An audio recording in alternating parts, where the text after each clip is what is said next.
temas y consultas médicas, casos clínicos, consejos de salud, Hospital Centro de Emergencias. Bienvenidos. Tengan todos muy buenas tardes, soy Dr. Guillermo Villalta. En esta ocasión hablaremos un poco sobre lo que es el accidente cerebrovascular. Y creo que todos hemos al menos escuchado las siglas ACV, que significan eso, accidente cerebrovascular. Un accidente cerebrovascular suele ocurrir o se podría definir como la reducción o la falta del suministro sanguíneo a una parte del cerebro. El accidente cerebrovascular se puede dividir en dos tipos, muy así, en grandes rasgos, en dos tipos.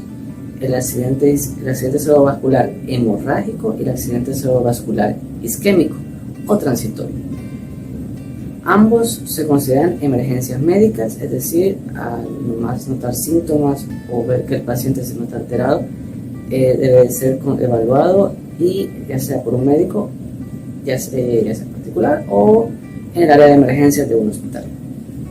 Es una emergencia hospitalaria propiamente y tiene que ser atendida a la mayor brevedad posible. ¿Cuál es la diferencia entre un accidente cerebrovascular hemorrágico y un accidente cerebrovascular isquémico? En gravedad se podría decir que un accidente cerebrovascular hemorrágico es más catastrófico y más, los síntomas son mucho más notorios y el deterioro del paciente puede ser súbito. En cambio, con un accidente cerebrovascular isquémico da un poco más de tiempo y da un poco más de ventana para poder tratar al paciente. Eso a grandes rasgos.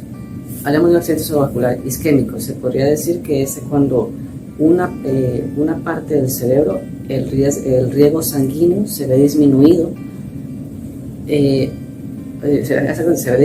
u obstruido por, puede ser coágulos, pequeños coágulos que se forman dentro del cuerpo, o placa ateromatosa, es decir, plaquitas de grasa que se forman dentro de las arterias.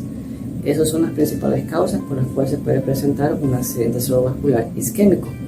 Los síntomas, o lo más notorio que va a tener el paciente es la pérdida del habla, pérdida del estado de conciencia y lo más usual es pérdida en la movilidad, o que se llama pérdida de la movilidad de la mitad del cuerpo, que se llama hemiplegia. También se puede notar por disminución en la fuerza o en las sensaciones que se reciben exactamente de la mitad del cuerpo. Eso se llama hemiparesia. Usualmente el paciente que sufre un accidente cerebrovascular isquémico se llama también transitorio porque los síntomas revierten cuando el riego sanguíneo vuelve normalmente a su flujo.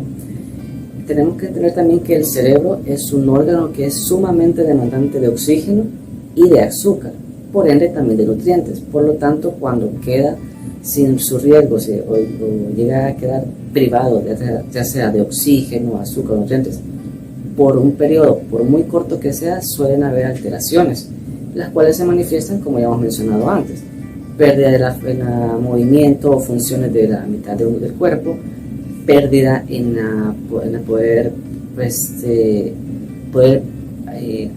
decir palabras, poder gesticular las palabras correctamente, y eso es lo que podemos observar.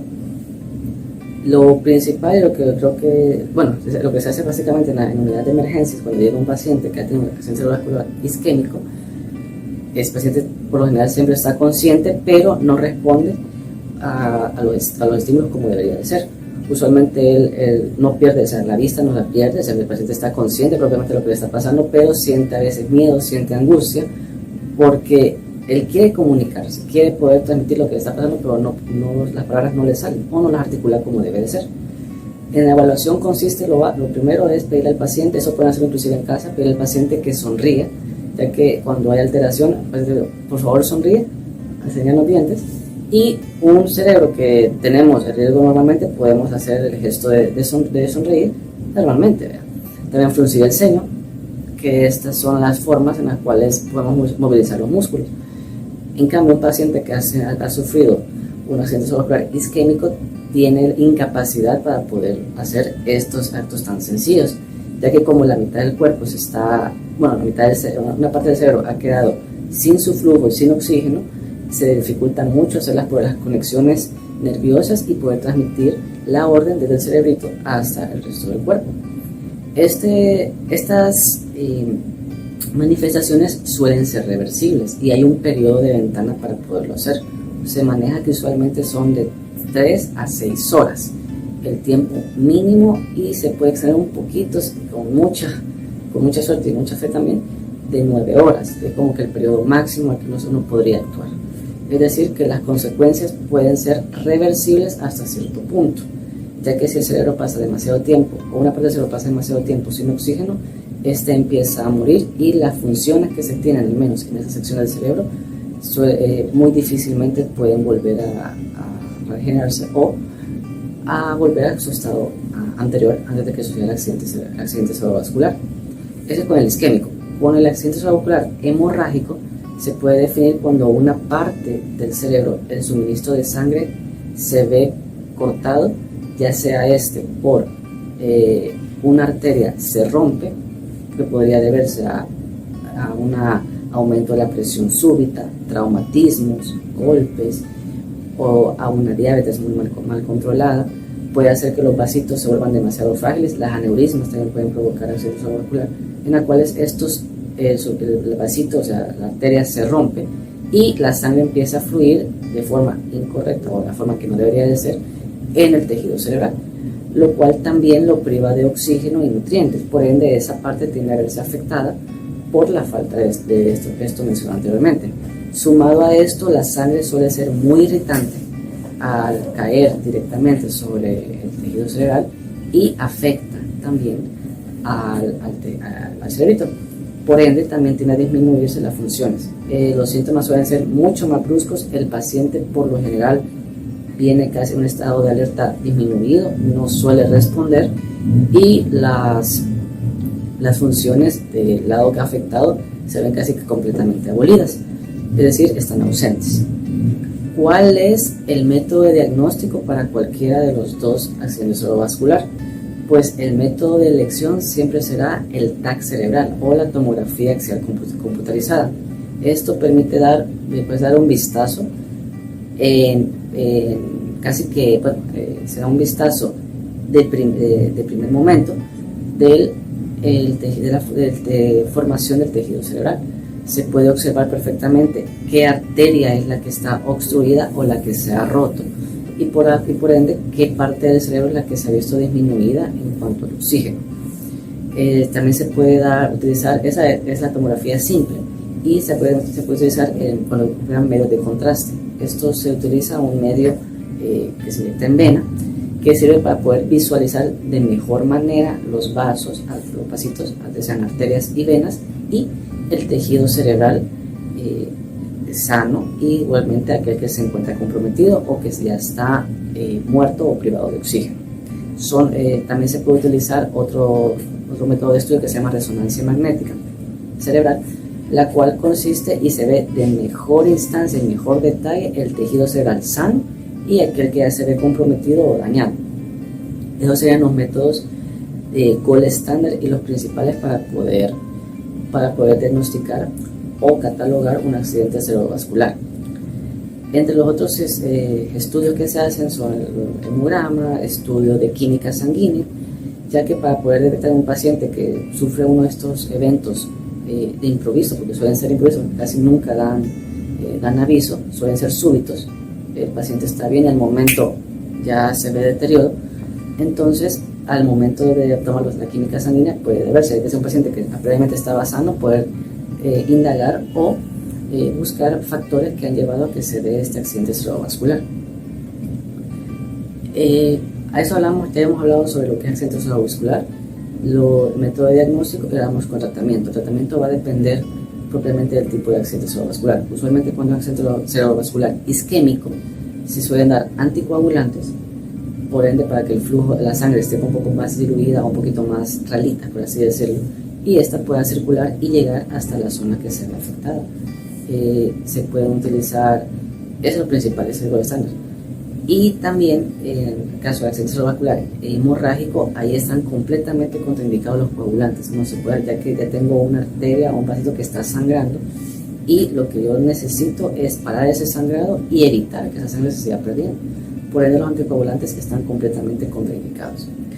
Factores de riesgo para sufrir un accidente cerebrovascular: pacientes que son hipertensos y tienen una presión arterial muy mal controlada, no toman el medicamento a su tiempo, lo toman cuando se sienten mal, no llevan su control casi que semestral o trimestral con el médico que lo está, o sea, este médico internista, idealmente, un médico general muy capacitado, o cardiólogo. También se puede deber en aquellos pacientes que tengan una alteración o afectación a nivel del corazón, que puede deberse a una fibrilación, puede deberse a soplos, puede deberse a aneurisma, diversos factores.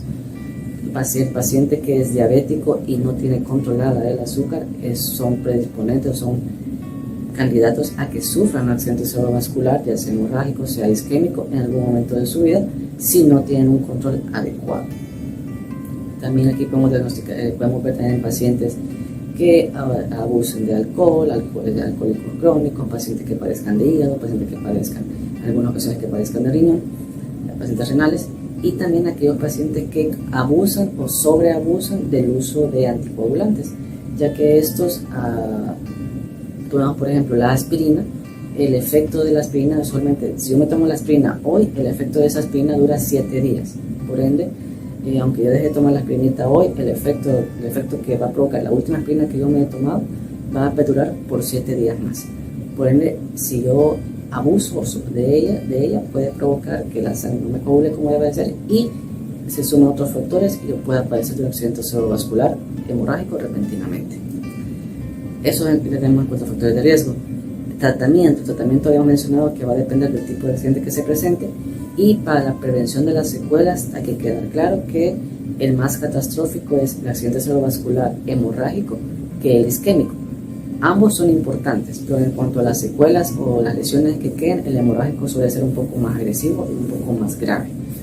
Por ende, el apoyo se suele llevar tanto de médico neurólogo, idealmente, médico neurocirujano y fisioterapeuta, para poder paliar o poder ayudar en las deficiencias que se presenten posterior al evento, y tener también claro de que por más ayuda que se tenga, lamentablemente no se va a tener el 100% de la función o como el paciente estaba antes que le surgiera eso. Siempre queda cierto lado de secuela o incapacidad. Sin embargo, con mucha ayuda, mucha fe también, pegamos el tratamiento y siguiendo las pautas que el médico recomiende, se llega a tener un nivel muy parecido o muy óptimo a como el paciente estaba antes de sufrir el accidente cerebrovascular.